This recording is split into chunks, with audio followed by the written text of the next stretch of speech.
गं गणपतये नमः। ओम गं गणपतये नमः। ओम गं गणपतये नमः। ओम गं गणपतये नमः। ओम गं गणपतये नमः। ओम गं गणपतये नमः। ओम गं गणपतये नमः। ओम गं गणपतये नमः। ओम गं गणपतये नमः। ओम गं गणपतये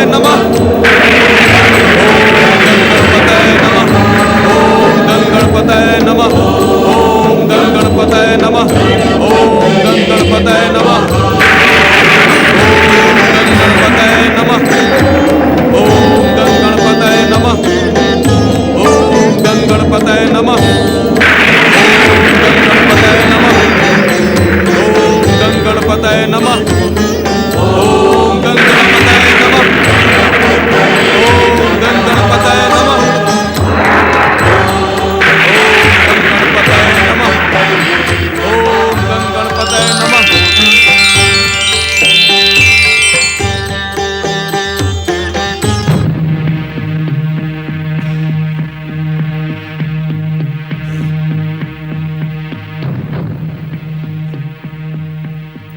किस सोच में पड़ गए लोभासुर? मैंने आपको पहचाना नहीं। कौन है आप? वही जिनकी कृपा और वरदान पाने के लिए तुम लंबे समय से कठोर आराधना में लीन थे। क्या क्या आप ही हैं श्री गणेश? इससे पहले मैंने कभी आपके दर्शन नहीं किए, इसीलिए मैं आपको पहचान नहीं पाया। तुम्हें लोभासुर बने हुए समय ही कितना हुआ है जो तुम इस जन्म में मेरे दर्शन कर पाते। किसी दयासुर नामक साधु ने गणेश मंत्र का जाप करते हुए तपस्या करने के लिए कहा था। उसने मुझसे यह भी कहा कि आप मुझे मनचाहा वरदान देंगे। दयासुर ने सत्य ही कहा था। निर्जल निराहार रहकर तपस्या करते करते लंबा समय बीत चुका है, परंतु तुम थके नहीं, हारे नहीं, तपस्या से मुंह नहीं मोड़ा। तुम्हारी तपस्या सफल हुई लोभासुर। अब तुम अपना मन चाहा वरदान पाने के अधिकारी बन गए हो। अपनी कामना बताओ लोभासुर। कामना तो एक ही थी प्रभु, आपके परम पावन दर्शन, वो पूरी हो गई। अब कोई कामना नहीं है प्रभु। क्या केवल मेरे दर्शनों की कामना से ही तुमने इतनी कठोर तपस्या की? हाँ श्री गणेश, न जाने किस पाप के कारण इस गुफा की एक चट्टान में फंसी मेरी आत्मा बाहर निकलने के लिए तड़प रही थी।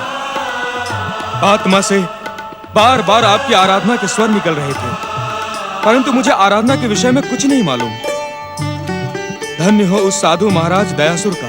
क्या तुम जानना चाहते हो कि पिछले लंबे समय से तुम्हारी आत्मा इस पर्वत गुफा में क्यों तड़प और भटक रही थी? तुम पिछले जन्म में कौन थे? हमने दयासुर को तुम्हारा परिचय देते समय तुम्हें पापी आत्मा क्यों संबोधित किया था? जानना चाहता हूँ श्री गणेश, अवश्य जानना चाहता हूँ कि मैं पिछले जन्म में क्या था। पिछले जन्म में तुम अत्यंत लोभी साहूकार थे। छल और चतुराई से लोगों का धन हड़प लेते थे। जो तुम्हारे छल और चतुराई के जाल में नहीं फंसते थे, तुम उन पर अत्याचार करते थे। धन के लोभ में तुम न्याय अन्याय, उचित अनुचित का विचार ही नहीं करते थे। तुम्हारे पापों का दंड अब इस गुफा में तुम्हारी भटकती आत्मा को भुगतना पड़ा। श्री गणेश, आप तो मेरे पिछले जन्मों के बारे में सब कुछ जानते हैं, परंतु मुझे तो कुछ भी नहीं पता। यह कैसी बात है श्री गणेश? जानोगे कैसे? पिछले जन्म की बातें किसी को याद नहीं रहती। फिर आप कैसे जानते हैं श्री गणेश? क्योंकि हम आजन्मा, अविनाशी और अनंत हैं। अजन्मा, अनंत, अविनाशी? मुझ पर संदेह न करो। मेरे इस रूप के दर्शन संसार में दुर्लभ और कठिन है। बड़े बड़े ज्ञानी, ध्यानी और देवता भी मेरे दर्शन पाने के इच्छुक रहते हैं। फिर मुझे लोभासुर, जो काम ध्यान, दान और देवत्व नहीं कर सकता, वही काम भक्ति कर सकती है। क्योंकि मैं भक्ति के बंधन में सरलता से बंध जाता हूँ। भक्ति की शक्ति से ही तुमने अपनी हर इच्छा पूरी कराने के लिए मुझे प्रसन्न कर दिया है। मैं धन्य हुआ श्री गणेश। आपके कृपा वचनों ने मेरे जन्म जन्म के पापों के बंधन को खोल डाला।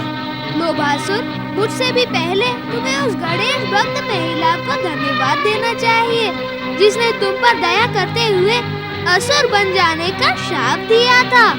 शाप देने वाली महिला को धन्यवाद?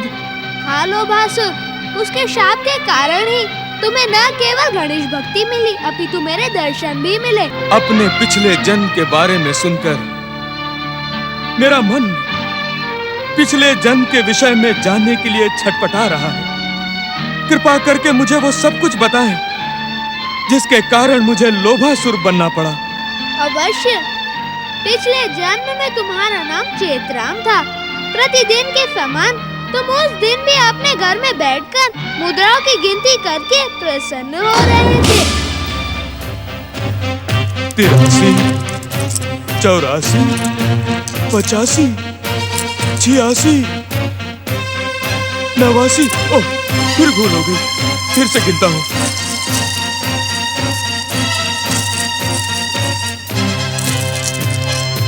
एक, 2। जयराम जी की सेठ जी। जयराम जी की। भगवान झूठ ना बुलवाए।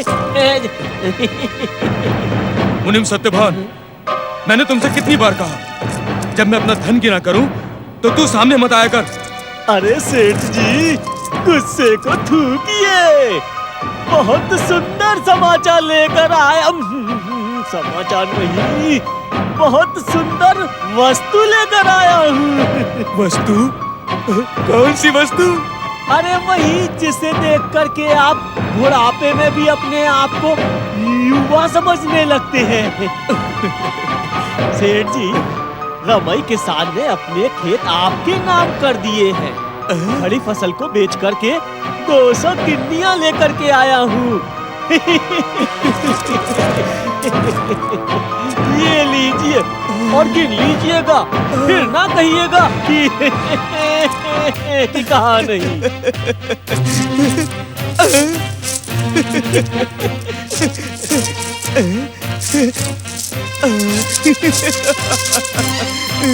अरे सत्यवान, मुझे तुम्हारे ऊपर पूरा विश्वास है। मैं तो बस ऐसा ही कह रहा था। रमई ने कितने दिनों से परेशान कर रखा था। बहुत पुरानी उधारी थी। तुमने ये धन वापस लाकर पुरस्कार पाने का काम किया है। क्या पुरस्कार दे रहे हैं सेठ जी? पुरस्कार? इस समय हम तुम्हें कुछ भी नहीं देंगे। सारा हिसाब किताब दीपावली के बाद करेंगे। भगवान झूठ ना बुलवाए। सेठ जी, नमस्कार सेठ जी। फिर तुम आ गई घूमती? तो कहाँ जाऊँ सेठ जी, कुछ समझ में नहीं आता। कहीं भी जाओ, किधर भी जाओ, परंतु इधर मत आओ। ऐसा न कहीं सेठ जी, यहाँ नहीं आऊंगी तो मेरी कन्या का उद्धार कैसे होगा? आपने वचन दिया था सेठ जी कि आप मेरी कावेरी को अपनी बहू बनाकर ले आएंगे। सेठ जी, अब वो सयानी हो गई है। तो हम क्या करें? करना तो आपको ही है सेठ जी। हेतराम की बारात लेकर आए और कावेरी को विदा करा के ले जाइए। आपका ये उपकार मैं जीवन भर नहीं भूलूंगी। क्यों भाई मुनिम सत्यवान, क्या किसी साहूकार का पेट उपकारों से भरा है क्या? भगवान झूठ ना बुलवाए। मैं तो देवी जी से सिर्फ इतना कह सकता हूँ कि गोपालपुर के सबसे बड़े सेठ चेतराम जी के पुत्र से अपनी पुत्री का विवाह रचाना चाहते हैं, तो पुत्री के वजन की चांदी तो तोल ही देनी चाहिए। नहीं नहीं सेठ जी, ऐसा अन्याय न करें सेठ जी। मैं निर्धन विधवा, इतनी चांदी भला मैं कहाँ से लाऊंगी? बस एक छोटे से खेत के सहारे हम माँ बेटी का पेट पल रहा है। ये सब बताने की आवश्यकता नहीं है गोमती। गोपालपुर के हर घर का हाल भलीभांति मैं जानता हूँ, और ये भी जानता हूँ कि खेत से निकला पुरखों का वो धन का घड़ा तुम्हारे स्वर्गीय पति आत्मा राम ने तुम्हारे पास छोड़ दिया है। ये बात तो सही है सेठ जी। सही है तो अपना खेत और पुरखों वाला धन मुझे सौंप दे। मैं तुम्हारी बेटी को अपनी बहू बनाने का वचन पूरा कर दूंगा। धन का घड़ा तो मैं आपको दे दूंगी सेठ जी, लेकिन खेत की बात न करें। बस यही एक खेत तो विधवा के पास है। अरे हमें भी तो सहारा चाहिए। क्यों भाई मुनीम, अगर हमारे पास सहारा नहीं होगा तो गोपालपुर के लोग कैसे जीवित रहेंगे? दया करो सेठ जी, दया करो मुझ पर। भाई इतनी दया तो कर दी। कहाँ मेरे हेतराम के लिए बड़े बड़े राजा महाराजाओं की बेटियों के रिश्तेदार हैं। उन सबको ठुकरा कर तुम्हारी जैसी कंगाल की बेटी कावेरी को अपनी बहू बना रहा हूँ। अब जब तुम चाहती नहीं कुछ तो हम क्या कर सकते हैं? मैं चाहती हूँ सेठ जी, मैं आपके वचन की मर्यादा रखना चाहती हूँ, परंतु आप। हम भी तो अपने वचन की मर्यादा रख रहे हैं। हमने कावेरी को अपनी बहू बनाने का वचन दिया था। ये तो नहीं कहा था कि एक पीली धोती में उसे विदा करा लाएंगे। अब तुम भी हमारी बात का मान रख लो। मैं क्षमा चाहती हूँ सेठ जी, मैं आपकी बात का मान नहीं रख पाऊंगी। छी छी छी छी छी छी छी। तब तो तुम्हारी कावेरी भयानक दुख भोगेगी। जिसके भाग्य में जो लिखा होगा उसे वो भोगना ही होगा। श्री गणेश आप पर प्रसन्न रहे। नमस्ते सेठ जी।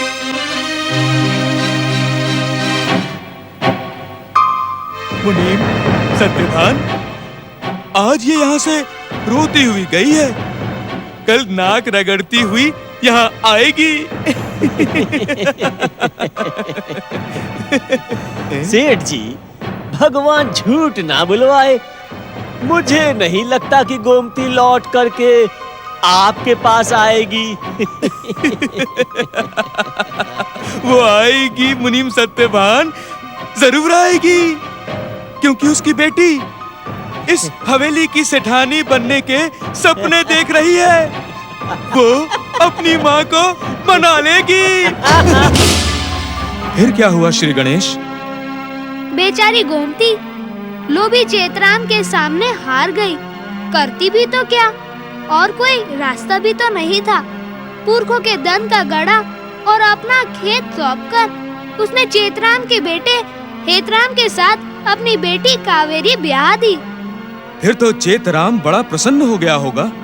चेतराम भले ही प्रसन्न हो गया हो, परंतु उस जन्म में तुम्हारा लोभ और लालच कभी भी प्रसन्न नहीं हो सकता था। बेटे के ब्याह के बाद जब तुमने पुरखों के धन वाला घड़ा देखा तो वह लगभग खाली हो चुका था।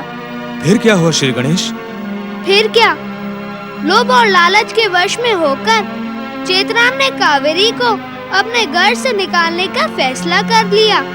विधवा गोमती को जब ये बात पता चली तो वो दौड़ी दौड़ी सेठ जी के पास पहुंची।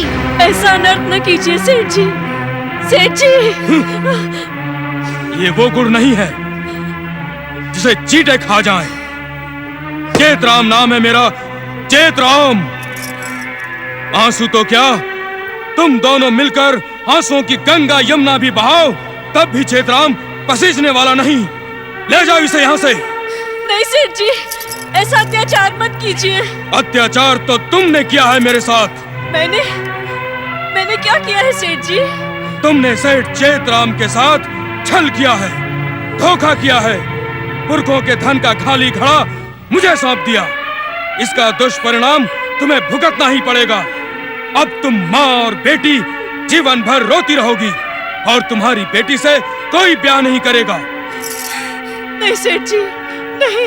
हाँ, 100 बार हाँ। इस अभागन को मैं अपने घर में नहीं रखने वाला। मैं अपने बेटे हेतराम का ब्याह किसी राजा महाराजा की राजकुमारी से करूंगा। नहीं सेठ जी, आप ऐसा न्याय नहीं कर सकते सेठ जी। करने के लिए तो मैं कुछ भी कर सकता हूँ। क्या कर सकती हो तुम मेरा?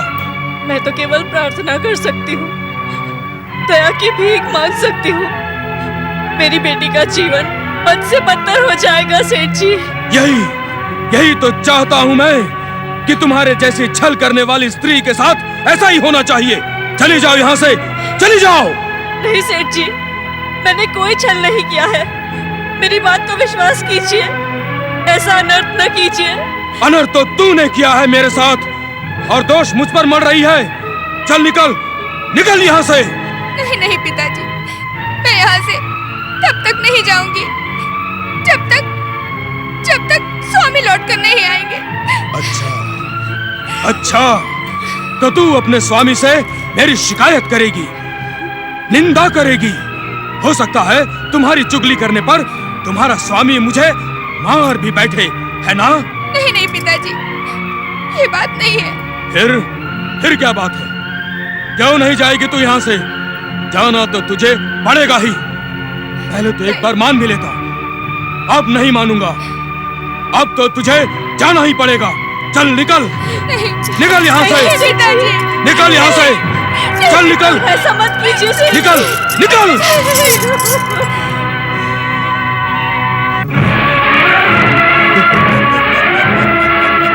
अब मैं अपने बेटे हेतराम की शादी धूमधाम से करूंगा, अपनी मनसा को पूरा करूंगा। लाखों करोड़ों का स्वामी बन जाऊंगा।